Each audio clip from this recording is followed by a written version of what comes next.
अस्सलाम वालेकुम फ्रेंड्स। आज की वीडियो हमारे 990 लेथ कंट्रोलर के अलार्म्स के मतलब है। हम अलार्म्स को कैसे सॉल्व कर सकते हैं और इस कंट्रोल में अलार्म जो है वो कैसे डिस्प्ले करते हैं। तो विदाउट वेस्टिंग एनी टाइम आइए वीडियो को स्टार्ट करते हैं। ये हम अपने लेथ कंट्रोलर की स्क्रीन पर आ गए और मैं पैरामीटर बटन को प्रेस करूँगा। पैरामीटर बटन को प्रेस करके हम अदर पैरामीटर में जाएंगे, ए को प्रेस करके, और फिर इसके बाद हम 17 नंबर पैरामीटर को देखेंगे। ये 17 नंबर पैरामीटर सर्वो अलार्म का पैरामीटर है। सर्वो अलार्म का मतलब है जब एक्सेस में अलार्म आएगा तो कंट्रोलर एक्सेस के अलार्म को डिस्प्ले करेगा। अब इन कंट्रोलर्स में एक्सेस के अलार्म इस तरह आते हैं कि ये सेपरेट अलार्म नहीं आते। इन्होंने सिर्फ एक ही इनपुट दी है। जो जितने भी एक्सेस इस कंट्रोलर में अवेलेबल है उन सारे एक्सेस के अलार्म वो एक साथ ही शो करेगा, क्योंकि किसी भी एक एक्सेस में अलार्म आएगा तो कोई भी सिस्टम में एक्सेस मूव नहीं करेगा और वो पूरे का पूरा सिस्टम एमरजेंसी स्टॉप हो जाएगा। इसलिए उन्होंने इसके लिए एक ही पिन दे दी है। एक ही पिन देने की वजह यह है कि ऑलरेडी पिन्स की शॉर्टेज रहती है और ये कंट्रोलर वैसे ही सबसे चीपेस्ट मॉडल है इस ब्रांड का, तो इसलिए इसमें एक ही पिन जो है वो दी है जिसमें सारे एक्सेस के अलार्म शो किए जाते हैं। तो मैं आपको दिखाता हूँ ये एक्सेस के अलार्म कैसे शो होते हैं। तो ये इस वक्त नॉर्मली ओपन में इस वक्त इसकी सेटिंग है, तो हम इसको नॉर्मली क्लोज़ कर देते हैं जस्ट अपने अलार्म को डिस्प्ले करने के लिए। नॉर्मली ओपन में मैंने क्यों शिफ्ट किया है, जो ऑलरेडी वायरिंग को समझते हैं वो मेरी बात को समझ चुके होंगे कि हम नॉर्मली ओपन क्यों किया है, जस्ट इसको डिस्प्ले। अभी आप यहाँ स्क्रीन पे देख सकते हैं कि ये AXZYA तकरीबन ऑलमोस्ट जितने भी अलार्म्स हैं एक्सेस से रिलेटेड उन सब को इकट्ठा ही शो कर रहा है और ये बता रहा है कि XYZA&B इनमें से किसी एक या सब में या दो में या तीन में किसी सब में अलार्म आया है, इस वक्त स्क्रीन पे शो हो रहा है। तो हम इसके लिए हम जिस ब्रांड के आपके सर्वो ड्राइव्स लगी हैं उन ब्रांड की आप सर्वो ड्राइव्स को आप देखेंगे और उसके थ्रू ही आप अपने इशू को रिजॉल्व करेंगे। कंट्रोलर का काम है जस्ट के एक्सेस में अलार्म आया है, अब ये अलार्म क्या है, वो किस चीज़ का अलार्म है, आया वो इनकोडर की आपकी वायर उतरी है या कोई और इशू है, ठीक है, या ओवर करंट है या लो वोल्टेज है या आपकी मेमोरी ख़राब है सर्वो ड्राइव की या कोई भी इशू है सर्वो ड्राइव से रिलेटेड, तो वो आपको कंट्रोल पैनल पे सर्वो ड्राइव्स पे जाना होगा।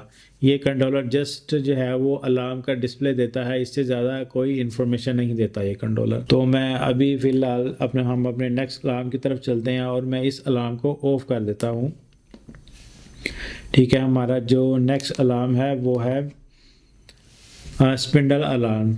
स्पिंडल अलार्म भी सेम यही चीज़ है। अब इसमें इन्होंने किया है कि स्पिंडल एक हो या दो हो, ठीक है, इन्होंने सिर्फ एक अलार्म का जो है वो इनपुट दी है। उसको देखने के लिए मैं 1 करूँगा, इसकी जो है वो सिग्नल को मैं रिवर्स करूँगा, नॉर्मली क्लोज़ कर दिया मैंने। तो अब मैं डिस्प्ले पे देखूँगा ये स्पिंडल ड्राइव इज़ अलार्मिंग। तो स्पिंडल ड्राइव में जो भी इशू है ये कंट्रोलर सिर्फ उस इशू को आइडेंटिफाई करेगा, बताएगा जी इस सिस्टम में अलार्म आ रहा है। अब वो क्या अलार्म है, इसके लिए आपको पैनल पे जाना होगा और पैनल पे आपको देखना होगा कि आया स्पिंडल ड्राइव है या इन्वर्टर आपने इंस्टॉल किया है, उस इन्वर्टर पे क्या इशू आ रहा है, वो आपको इन्वर्टर पे ही जाना होगा। ये कंट्रोलर सिर्फ एक आपको स्क्रीन पे अलार्म का सिर्फ डिस्प्ले देगा, वो अलार्म क्या है वो उसके लिए आपको इन्वर्टर पे ही जाना होगा। अब हम अपने नेक्स्ट अलार्म की तरफ चलते हैं। इसको मैं यहाँ 0 कर देता हूँ, नॉर्मली ओपन कर दें ताकि अलार्म चला जाए। इसके बाद हम जाते हैं तीसरा अलार्म। जो तीसरा अलार्म है वो है, ठीक है, लुब्रिकेशन अलार्म है। ठीक है, ये तीसरी बिट उन्होंने लुब्रिकेशन दी है कि जब लुब्रिकेशन आपके सिस्टम की नहीं हो रही तो उसके लिए आप इस बिट को यूज़ कर सकते हैं।